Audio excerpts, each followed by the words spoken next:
It was the kind of November night where the forest seemed to swallow sound. The air was damp, thick with the smell of pine and earth, and each step Maria took crunched softly on the frost-bitten leaves. She was out later than she wanted to be, her flashlight beam cutting narrow paths between the trees. The generator at her small cabin had sputtered its last bit of power earlier, and she'd gone to check the fuse box near the property line, something she hated doing alone after dark. Maria was used to hard nights. As a single mother to 6-year-old Noah, she'd learned to be both protector and provider, fixer and comforter. The cabin had been a cheap rental she could afford after fleeing the city's suffocating bills. It wasn't much, but it was theirs. Out here, quiet was free, even if it sometimes felt too quiet. She was halfway back to the cabin when she heard it. A muffled, almost inhuman sound, somewhere between a gasp and a thud. She froze, every instinct telling her to turn back. But it came again, more urgent this time, and something about it made her pulse pound. She followed the sound off the trail, her flashlight bouncing over tree trunks and low shrubs until it caught on a patch of disturbed earth. Fresh. The leaves had been brushed aside, and the ground looked wrong.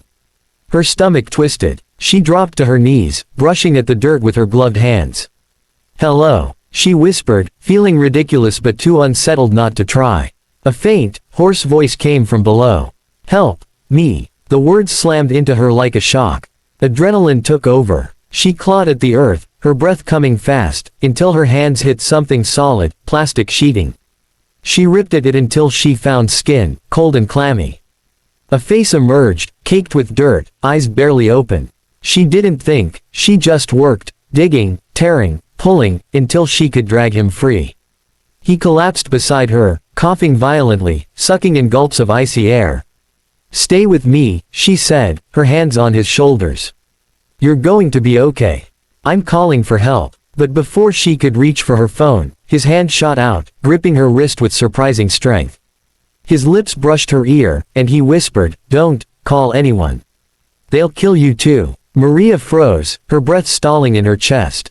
His eyes met hers then, intense, almost fevered, and something about the way he looked at her made her believe him. She helped him up, slinging his arm over her shoulder, and half dragged, half carried him back toward the cabin. Inside, she settled him on the couch. He was dressed in an expensive, dirt-stained suit, the kind you didn't wear into the woods. His wristwatch gleamed under the lamplight, solid gold. Whoever he wasn't a lost hiker. She brought him water, which he drank in greedy swallows. "What happened to you?" she asked. He leaned back, his breathing ragged. "Name's Daniel Cross." He hesitated, watching her reaction. "You might have seen my face in the news." It clicked then. Daniel Cross, the reclusive tech millionaire whose companies had reshaped everything from medical devices to security software. He'd disappeared 2 weeks ago, rumors swirling about corporate betrayal and embezzlement. Maria swallowed hard. "I thought you were dead. They tried to make sure of it." He grimaced. "I don't have much time before they figure out I'm still breathing. And now, you're involved." Her pulse quickened. Involved in what? He studied her for a long moment, as if deciding how much to say. Finally, he spoke in a low voice. "I was going to expose them, my own board members. They've been selling classified technology to foreign buyers. Billions at stake. I had proof. Then I got ambushed, drugged, and buried." Maria stared at him, trying to process it. "So, what do you need from me?" He leaned forward. "My laptop. It's in a safe house not far from here. GPS coordinates are in my watch. If you get it, we have a chance to bring this down. If not, they win. And we both disappear." Everything in her screamed to call the police. But his earlier warning echoed in her mind. If what he said was true, those same people might have their hooks in law enforcement. She looked toward Noah's bedroom door, the thin strip of light spilling from beneath it. She had to keep him safe. "Why me?" she asked quietly. Daniel's gaze softened. "Because you saved my life. And because, you're the only one here I can trust." It wasn't flattery, it was something heavier, truer. Against her better judgment, Maria agreed. The safe house was a crumbling hunting lodge about 3 miles into the woods. Daniel was too weak to come with her, so she went alone, following the coordinates on his watch. The forest felt different now, every shadow thicker, every sound sharper.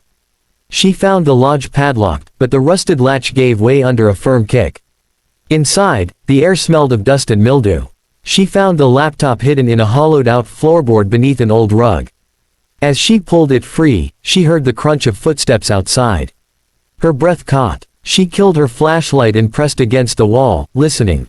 Two male voices murmured, low and tense. One of them said, "Check inside. If it's here, boss will be pleased." Maria's grip tightened on the laptop. She slipped through a side door, heart hammering, and ran until her lungs burned. She didn't stop until the warm glow of her cabin came into view. Inside, Daniel was pacing despite his injuries. Relief washed over his face when he saw the laptop. "You did it." He worked quickly, powering it on, entering passwords. Lines of code, documents, and financial records filled the screen. "This is everything," he said. "Enough to destroy them." A pounding knock rattled the door. Maria's heart jumped into her throat. Daniel's eyes went dark. "They're here." She grabbed Noah from his bed, clutching him close. Daniel shut the laptop and stuffed it into a duffel bag. "Back door," he whispered. They slipped out into the cold night, taking a narrow trail Daniel seemed to know by heart. Gunshots cracked behind them, splintering wood. Noah whimpered against her shoulder, but she kept running. They reached an abandoned barn, ducking inside. Maria laid Noah on a pile of old blankets, her chest heaving. Daniel set the laptop on a workbench, typing furiously. "I can upload the files to a secure server. Once it's out there, they can't stop it." But before he could finish, headlights cut through the slats of the barn wall. Vehicles, several, rolling up fast.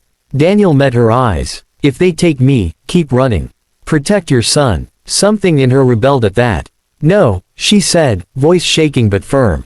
"We finish this together." They moved as one, Daniel uploading the files, Maria finding an old hunting rifle in the barn. She didn't know if she could use it, but the weight of it steadied her. The vehicles stopped outside. Doors slammed. Boots crunched on gravel. A man's voice called, "Cross. Come out, and maybe we'll let the woman live." Maria tightened her grip on the rifle. Daniel's fingers flew over the keyboard. Almost there. The barn door burst open.